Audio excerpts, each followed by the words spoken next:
many people said they would like to connect to a computer in one way or another. Our next speaker is one of the few who actually did it. Let's welcome Neil Harbisson.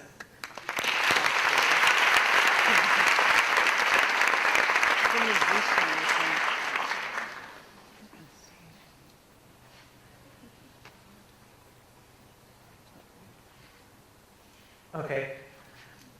Hello. I was born with a rare visual condition called achromatopsia, which means that I cannot see color. So I was born completely colorblind, which means I only see in grayscale. So I grew up with knowing that, well, from the age of 11, I was told that I wasn't confusing color, because up until then, doctors said that I was very, very colorblind, but they didn't detect that I was actually completely colorblind. So from the age of 11, I knew that I was living in a world where color didn't exist for me. But even though I couldn't see color, I was very aware that color existed, because even if you don't see color, you cannot ignore the existence of color because it's used constantly in every situation. Like even if you don't see it, you can. This is not color, but you can read yellow pages, yellow submarine, Bluetooth, Pink Panther, orange, red cross. So you read color and you know that this means something to you, but to me it doesn't mean anything. So I felt that I was surrounded by a culture of color. So to me, not seeing color was more of a social problem more than a personal problem to survive. I also it's also in surnames. People have it in surnames. So even Gordon Brown, when I hear his name, I just think about this color that he has in his surname. Also Pink Floyd, so it's also in names. Then there's the case where color is not used as a name, but as a code. So if I go to a public toilet, then there's a code. Sometimes it doesn't say which one's which, so I don't know which one's the hot water, and I have to waste water for this reason, because I need to test. Also, it's used as a code in maps, so it can be really chaotic. Sao Paulo is fine, but if I go to other places, then it can be, this is Tokyo, so it can be really chaotic if you don't see color. And maps, a river with you cannot detect if it's a river or not. You have to. Also, it's very much used in descriptions, like a girl with ginger hair, blue eyes, and dressed in pink. To me, it didn't mean absolutely anything. So I only knew that it was a girl and that she had hair, that she had eyes, and that she was not naked. So I was missing a lot. This is another example.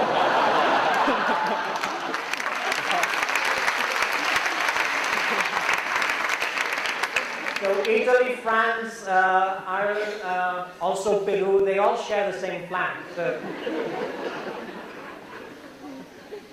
So I decided to study color because I noticed that I couldn't ignore color in any other subject. So I decided to study visual arts, and there I started to understand better what color was and the psychology of color and how it affected humans. But in the art lessons, I felt a bit like a priest because I was studying something that I couldn't see.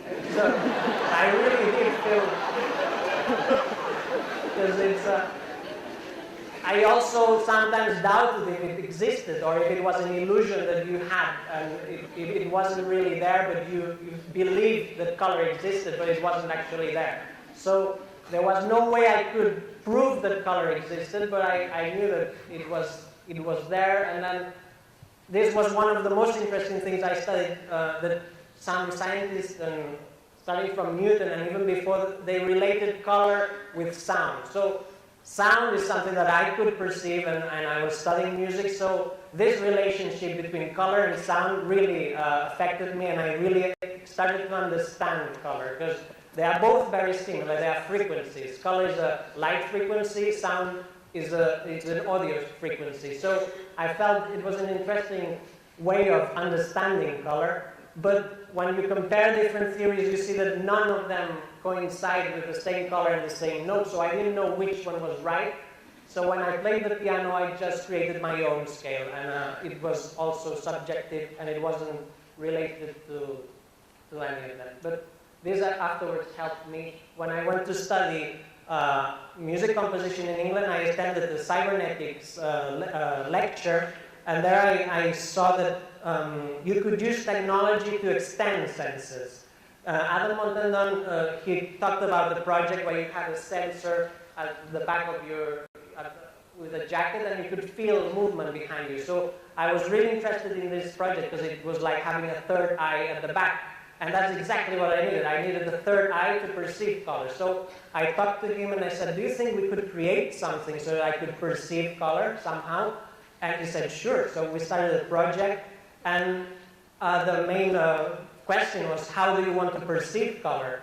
And we thought that sound would be the best thing because there was a close relationship between color and sound. So the first prototype of the project was a webcam that detected the color in front of me. It sent the frequency of the color to a computer that I wore at my back.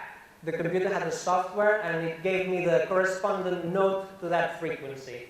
So if we could hear red, what note would that frequency be? And that's the note that I hear. And this was the first time in my life that I was able to prove that color existed, because it was a way that I noticed that if I was looking at an object, it gave me a specific frequency. If I looked at another object, it gave me another. And then I learned the colors by cards, and I listened to each color, and I read what name you give to this frequency. So it was like my first experience of color.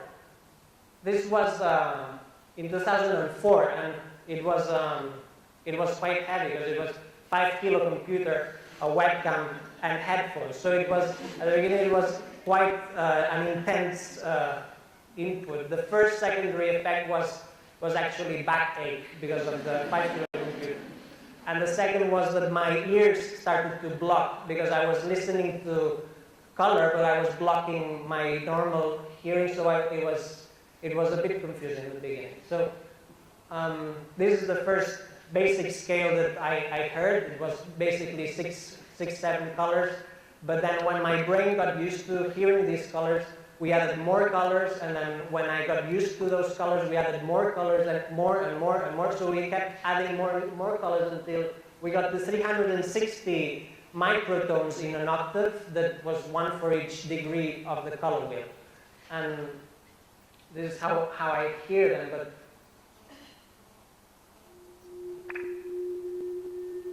there are slight differences between each microtone.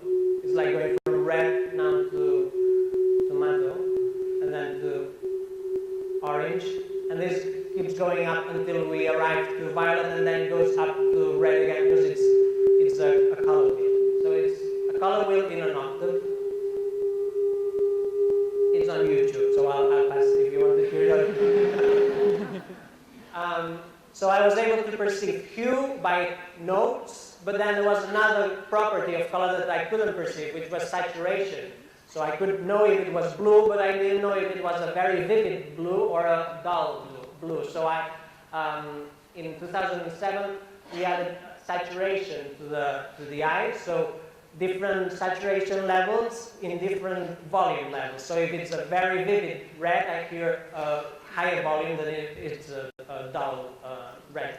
And if it's light or dark red, I see it with my eyes. So I perceive color through 3 different channels. It's visual for light, notes for hue, and volume levels for saturation. And this is now how I perceive color, like this. Yeah, so after some 5 weeks, my headaches stopped. So the first 5 weeks of hearing color, I had strong headaches because of the constant input, electronic new inputs, and also because I was blocking my ears. It created a bit of confusion because I wasn't hearing anyone who was talking to me because I was hearing their colors when I was looking at them. So it created a bit of isolation. But after 5 weeks, my brain got used to hearing color and it became normal. So I stopped having to think F sharp is orange, C sharp is blue. It became automatic, so it became a perception. And after 5 months, I woke up realizing that I had dreamt in color.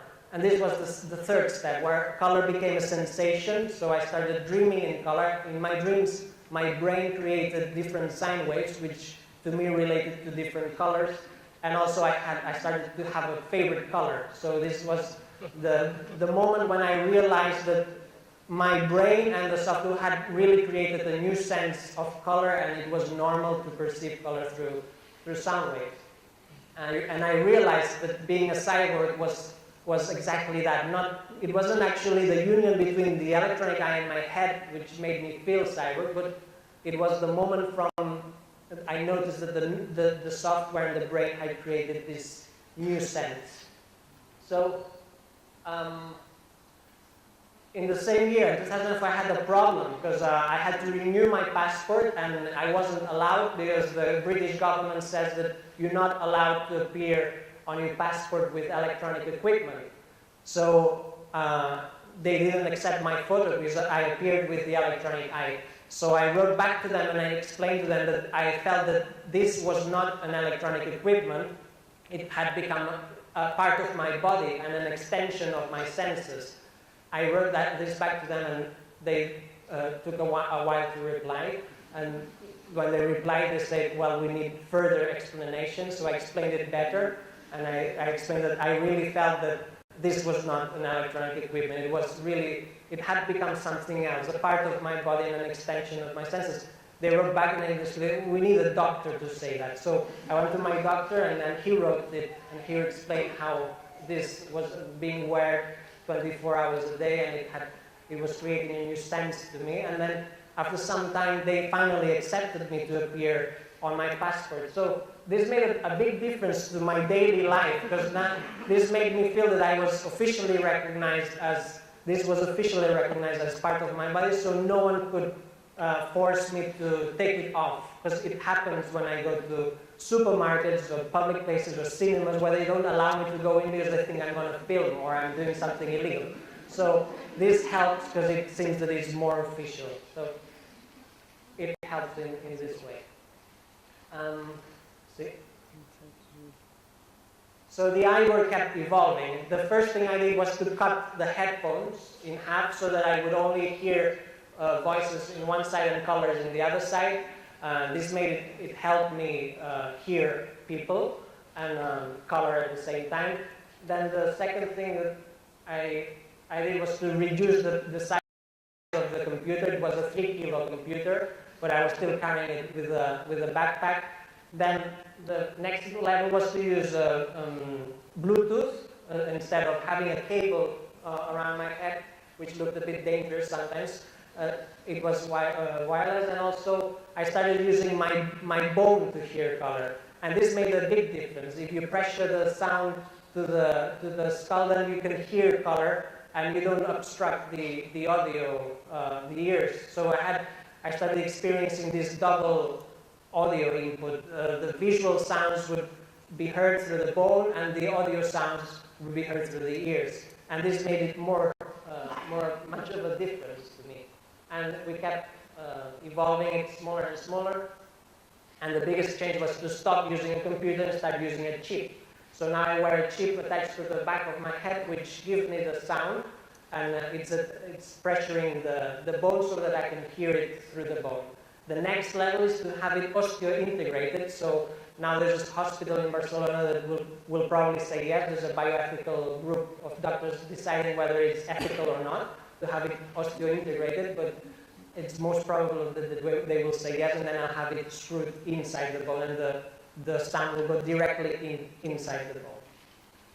So I changed the scale after some time because I realized that I was copying a human vision system. I was copying how the first system was to see or perceive color like humans, and I realized that humans don't see color very well. So I decided to use a different scale and to hear color as pure and as pure as possible. So now it includes infrared and also ultraviolet. So I can actually detect if I point this to me, I can hear the sound of a remote control or any infrared detection. And the advantage of hearing ultraviolet is that you can actually know if it's a good day or a bad day to sunbathe.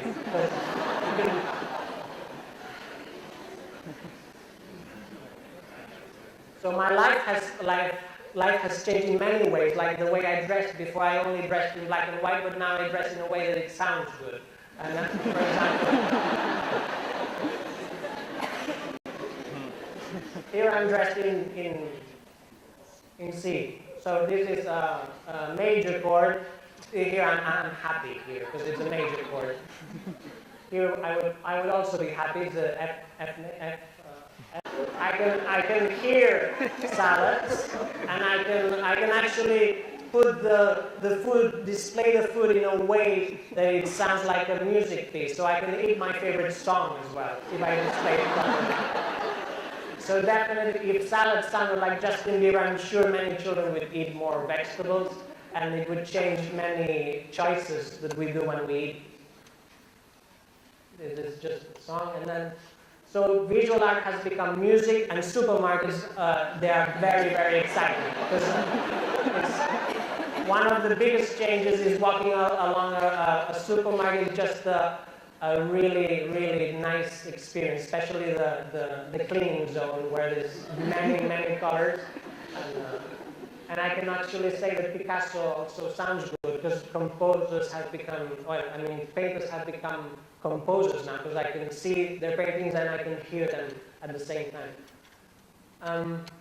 Here's just how some of them sound, but they're all on YouTube. So there are some secondary effects which were not expected.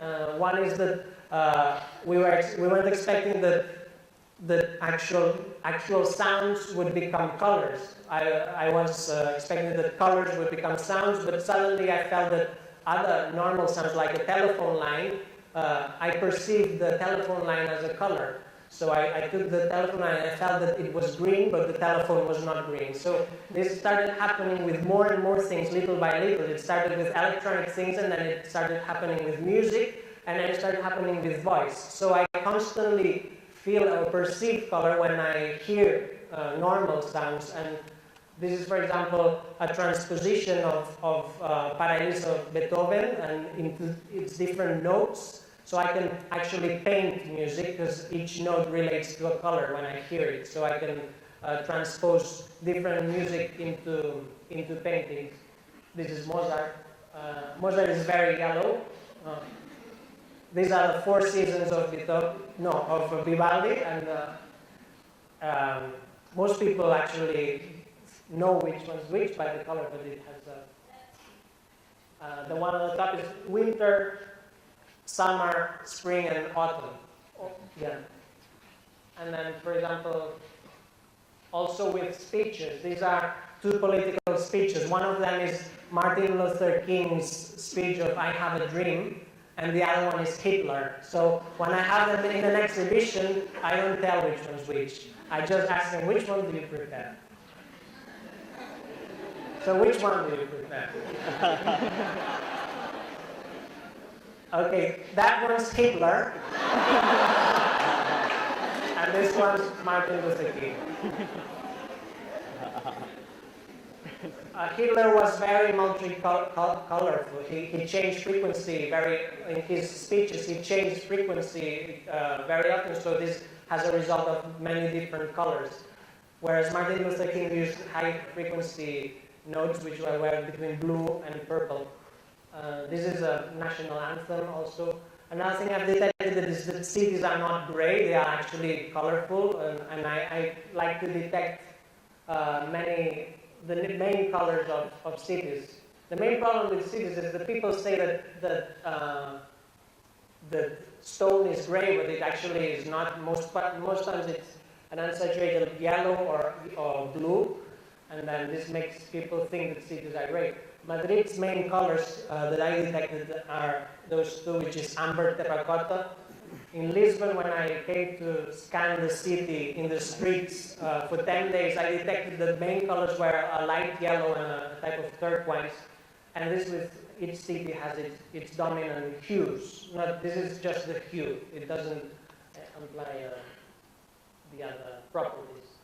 So now to me, a girl with ginger hair, blue eyes, and dressed in pink, it means something. Now it's not something strange if you say this, because to me, it will be a girl with F-sharp hair, C-sharp eyes, and pressing E. So I'll be able to know who you're talking about. Another thing that has changed is faces. When I see it, someone's face, each face has a specific sound, so I like to create sound portraits of faces. This is, for example, the sound of someone's eye. So instead of drawing a face, what I do is I write down the notes of a face, and then I can send the MP3 of their face, instead of sending them a picture. And each face sounds different. So I'm creating a sound portrait gallery with well-known faces. And like, this is Tapia's in 2004. Woody Allen. So I listen to faces that people know, and then when you hear their faces, you see that form and color have nothing to do with each other. They all have, sometimes someone might look, he was very worried because I was wearing cables, so he thought I was going to explode or something. So Prince Charles, for example, he sounds quite good, and you wouldn't expect this. So the canons of beauty change when you perceive color by sound. Some people you might not expect that they sound very, very good. The other thing I detected is that we all share the same color of skin. Because actually when I hear color, there is no difference between brown and orange, because I detect hue. So the sound of brown is the same as orange, because brown is dark orange. So people with black skin, they are actually very dark orange, and people with white skin, they are light orange. So we all share the same shade, with the same hue, which is orange, and we only differ with different lights. So we're not black and white, we are orange. And another thing I do is face concerts. Instead of playing an instrument, I connect my eye to loudspeakers, and then the audience makes a cue, and then I listen to their face, and I start composing music with the colors of their face, and I create layers from the audience face. The good thing is that if the concert doesn't sound good, it's the audience fault.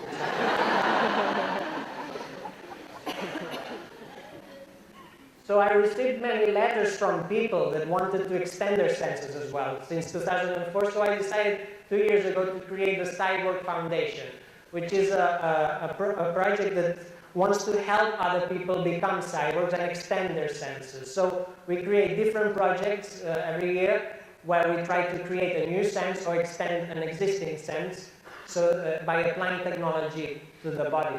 So the three things we do is help humans become cyborgs. The second thing is to defend cyborg rights, like the fact that we should be allowed to go anywhere with electronic equipment as part of the body. And we promote the use of cybernetics as part of the body. We don't want to repair people, we want to extend their senses. There's many people that are blind and they don't want to extend their senses. They are fine being blind, and there's people that see perfectly well, but they want to extend their senses and they want to perceive ultraviolet. So we make no difference between people that want to extend their senses. Some of the projects we're doing is here is with blind people hearing color. It has a different effect because some people have seen color before. So when they start perceiving color through sound, they don't only detect color, but they remember color and they re-visualize color. So it activates memory, and they actually are able to re-visualize color again when they have a red object. They know that the sound is red, so they can re-visualize red. So it's interesting with blind people.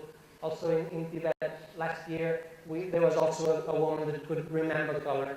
So it had a different effect. We are still trying to do it with people that see color. So we were talking the other day that it would be interesting that a group of people could wear the eyework for 2 or 5 weeks to see what happens if you hear color and see it at the same time. I think it would be like a psychedelic effect. And it might actually end up being a substitute to drugs, the eyework, if it works as this. We're also working on the eyework, but the other way around, so that you can visualize frequencies. So if someone is completely deaf, you can visualize the frequency or the pitch in which someone is talking, or you can visualize the pitch of music.